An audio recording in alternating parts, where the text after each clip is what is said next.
나이 들어 가장 후회하는 말이 있다. 그때 그 말만 안 했어도, 그때 참았어야 했는데, 당신은 그런 후회를 해보신 적 없으셨는가? 한마디 말이 평생의 관계를 끊어버린 적이 없으셨는가? 자식에게 한 말 한마디로 몇 달째 연락을 끊게 만들기도 한다. 말은 한 번 나가면 돌아오지 않는다. 화살처럼 한 번 쏘면 끝이다. 어떤 어르신은 말을 많이 해야 대접받는다고 생각한다. 내 말을 들어야 내 존재가 인정받는다고 생각한다. 그래서 더 말하고 더 설명한다. 그런데 결과는 반대다. 말이 많을수록 멀어진다. 말이 많을수록 가벼워진다. 정약용 선생은 그것을 알았다. 200년 전에 이미 알았다. 입을 닫는 것이 이기는 것이다. 침묵이 품격이다. 오늘은 그 이야기를 한다. 나이 들수록 왜 반드시 입을 닫아야 하는지, 그 이유를 하나씩 이야기한다. 끝까지 들어주시기 바란다. 왜 나이가 들수록 말이 많아질까? 생각해 보신 적 있으셨는가? 젊었을 때는 바빴다. 말할 시간도 없었다. 그런데 나이가 들면 달라진다. 시간이 생긴다. 그 빈자리를 말이 채운다. 그런데 더 깊은 이유가 있다. 인정받고 싶은 것이다. 나는 아직 쓸모 있는 사람이라는 것을, 나는 아직 경험이 많은 사람이라는 것을, 내 말이 틀리지 않았다는 것을, 그걸 확인받고 싶어서 말이 많아지는 것이다. 억울하셨을 것이다. 열심히 살아왔는데 아무도 알아주지 않는 것 같아서. 그래서 더 말하게 된 것이다. 그 마음 충분히 이해한다. 그런데 문제가 있다. 말이 많아질수록 자식은 멀어진다. 며느리는 피한다. 친구들도 하나씩 자리를 뜬다. 왜일까? 말이 많은 어른은 부담스럽기 때문이다. 함께 있으면 피곤하기 때문이다. 내 말을 들어주는 것 같지만 사실은 빨리 자리를 피하고 싶은 것이다. 이 사실을 알고 계셨는가? 몰랐다면 오늘 이 이야기가 작은 거울이 될 것이다. 말을 줄이면 오히려 더 존경받는다. 침묵이 있어야 말이 빛나고 진정성 있게 보인다. 정약용은 그것을 평생 가르쳤다. 정약용은 말이 많은 사람은 스스로를 작게 만들고 말이 적은 사람은 스스로를 크게 만든다고 했다. 세상에는 말 잘하는 사람이 많다. 청산유수처럼 쏟아내는 사람, 자기 이야기를 끝없이 하는 사람. 그러나 그런 사람 곁에 오래 앉고 싶지 않다. 반면 말이 적은 사람은 다르다. 말을 아끼는 사람, 꼭 필요할 때만 입을 여는 사람. 그 사람 곁에는 오히려 더 있고 싶다. 왜인가? 그 침묵 속에 무언가가 담겨 있기 때문이다. 깊이가 있기 때문이다. 정약용은 유배지에서 18년을 보냈다. 억울한 18년이었다. 모함을 받고 권력을 빼앗기고 가족과 헤어졌다. 그 시간 동안 그는 말하지 않았다. 자신의 억울함을 외치지 않았다. 대신 책을 썼다. 침묵으로 500권의 책이 나왔다. 그것이 그의 품격이었다. 나이 든다는 것은 말을 잘하는 것이 아니다. 말을 다스리는 것이다. 입을 닫는 것이 품격의 시작이다. 74세 김모 씨에게는 아들이 하나 있었다. 아들은 서울에 살았고 김 씨는 지방에 혼자 살았다. 아들이 한 달에 한 번 전화를 했다. 처음에는 반가웠다. 그런데 김 씨는 전화가 오면 하고 싶은 말이 너무 많았다. 몸이 좋지 않다는 이야기, 손주는 이렇게 키워야 한다는 이야기. 한 번 통화가 시작되면 1시간이 넘었다. 아들은 처음엔 들어줬다. 그런데 어느 순간부터 달라졌다. 전화를 받지 않을 때가 생겼다. 바빴어요. 나는 문자만 오거나 전화를 받으면 지금 바쁘니 나중에 전화할게요. 라고 말하고 끊는다. 한 달이 2달이 됐다. 2달이 석 달이 됐다. 김 씨는 이유를 몰랐다. 내가 뭘 잘못했나? 내가 무슨 나쁜 말을 했나? 억울하셨을 것이다. 사랑해서 한 말인데, 걱정돼서 한 말인데, 그게 왜 부담이 되는 건지 몰랐을 것이다. 그런데 아들은 훗날 조심스럽게 말했다. 엄마, 전화하면 너무 힘들어요. 듣는 것만으로도 지쳐요. 그 말을 들은 김 씨는 그 자리에서 아무 말도 하지 못했다. 당신도 그런 적 없으셨는가? 사랑으로 한 말이 상대에게 짐이 됐던 적이 없으셨는가? 생각해 보신 적 있는가? 왜 사랑으로 한 말이 짐이 되는 걸까? 정약용은 이렇게 설명했다. 말은 내가 하고 싶을 때 하는 것이 아니다. 상대가 듣고 싶을 때 해야 한다. 이 차이가 전부다. 내가 하고 싶은 말, 내가 전하고 싶은 걱정, 내가 나눠주고 싶은 경험. 이것은 나 중심이다. 상대가 원하는 것이 아닐 수 있다. 내가 좋은 말을 했으니까 상대도 좋아할 것이라고 생각한다. 그런데 아니다. 아무리 좋은 말도 타이밍이 맞지 않으면 소음이다. 반대로 생각하면 머리가 아픈데 옆에서 계속 말을 건다고 생각해봐라. 아마 힘들 것이다. 아무리 진심이 담긴 말도 상대가 원하지 않으면 압박이다. 정약용은 말했다. 말을 아끼는 것이 상대를 존중하는 것이다. 침묵은 무관심이 아니다. 배려다. 말하지 않음으로써 상대에게 공간을 주는 것이다. 자식이 연락을 끊는 이유가 때로는 이것이다. 나를 싫어해서가 아니다. 지쳐서다. 말이 너무 많아서 지쳐서다. 그렇다고 자식을 탓할 수 없다. 그렇다고 나 자신을 탓할 수도 없다. 다만 이제는 알면 된다. 말을 줄이면 관계가 살아난다. 침묵이 연결이다. 당신 곁에 소중한 사람이 요즘 연락이 뜸하지는 않으신가? 혹시 말이 너무 많았던 건 아니었는가? 한번 스스로에게 해보시길 바란다. 지금까지 말이 많으면 왜 멀어지는지 이야기했다. 그런데 여기서 끝이 아니다. 다음 이야기가 더 중요하다. 말을 줄이면 생기는 것이 있다. 존경이다, 품격이다. 사람이 돌아오는 것이다. 나이 들수록 입을 닫으면 오히려 더 많은 것을 얻는다. 70세 이모 씨에게는 며느리가 생긴 지 3년이 됐다. 처음에는 사이가 나쁘지 않았다. 그런데 시간이 지날수록 달라졌다. 며느리가 점점 말이 없어졌다. 명절에 와도 표정이 굳어 있었다. 밥을 먹는 내내 핸드폰만 봤다. 이 씨는 답답했다. 말을 좀 해야 사이가 가까워지는 거 아닌가. 그래서 더 말을 걸었다. 음식 간이 어때? 애는 언제 낳을 거야? 이 씨는 관심이었다. 그런데 며느리에게는 달랐다.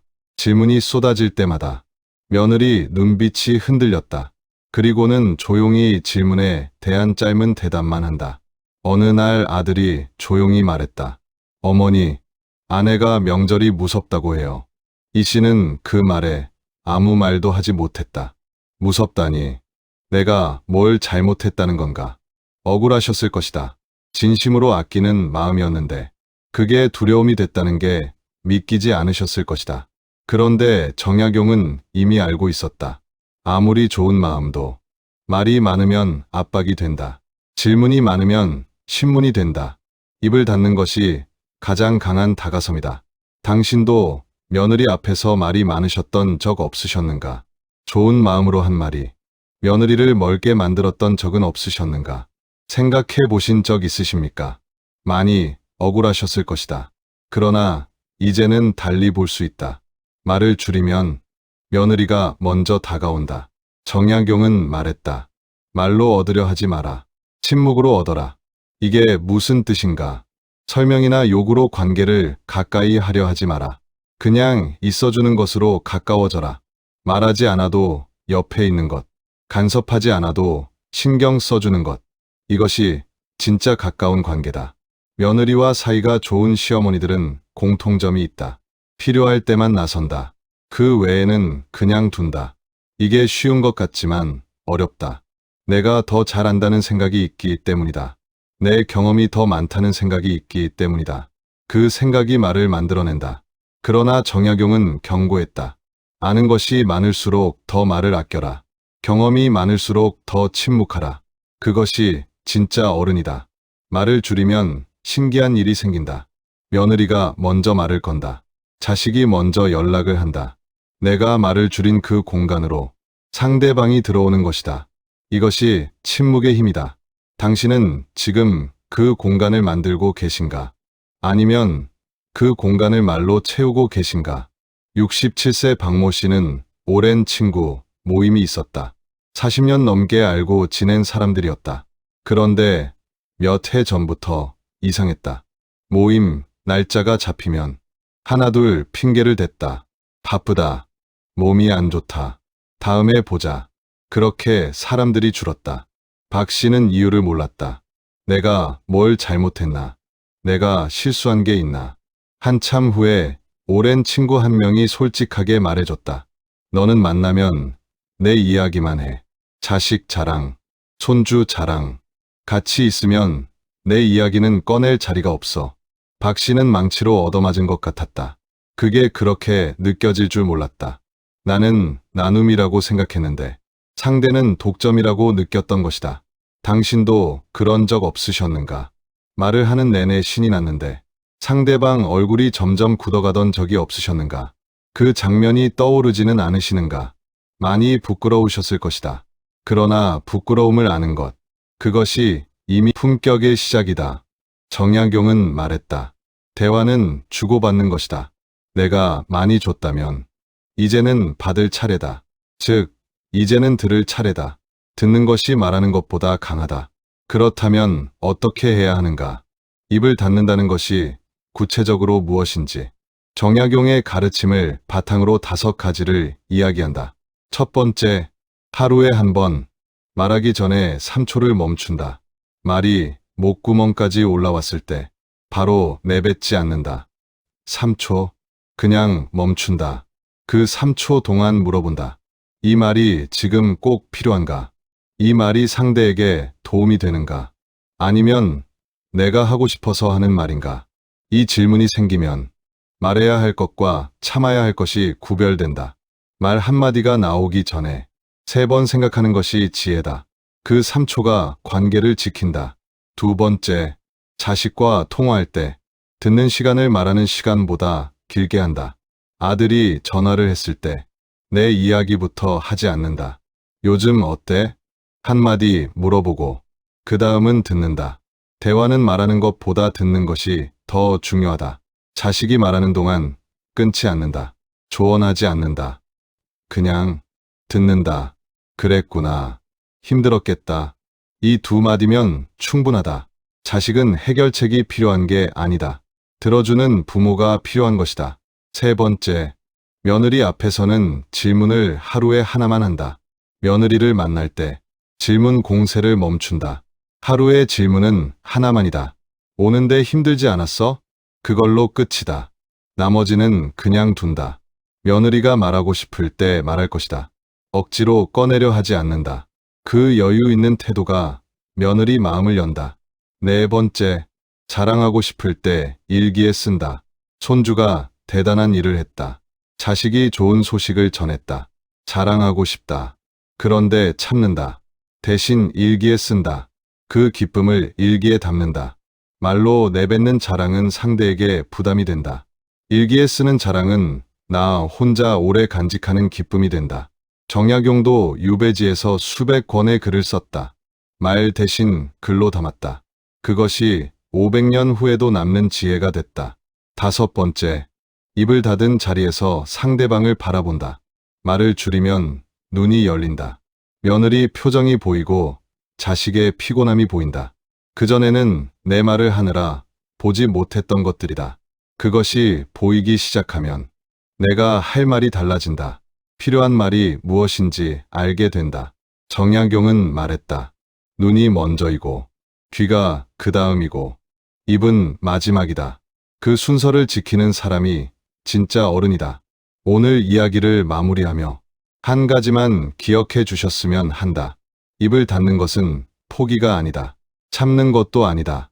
그것은 선택이다. 품격 있는 선택이다. 나이 들어 말이 적어지는 어른이 있다. 그 어른 곁에는 사람이 모인다. 말하지 않아도 그 존재만으로 따뜻하다. 그 어른이 한마디를 하면 모두가 귀를 기울인다. 그 한마디가 무겁다. 그 무게가 품격이다. 당신이 바로 그 어른이 될 수 있다. 이미 힘든 세월을 살아오면서 훌륭한 어른신이지 않은가. 지혜로움은 이미 몸과 마음에 담겨져 있다. 말을 줄이면 된다. 3초를 멈추면 된다. 듣는 시간을 늘리면 된다. 그것뿐이다. 정약용은 18년의 침묵으로 역사에 남았다. 당신의 침묵도 당신의 곁에 있는 사람에게 역사가 된다. 자식이 훗날 기억할 것이다.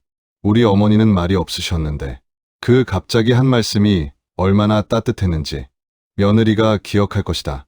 잔소리 한 번 없으셨는데 그 배려가 얼마나 고마웠는지 그 기억이 남는 것이다. 말이 아니라 침묵이 남는다. 품격이 남는다. 그것이 진짜 어른의 유산이다.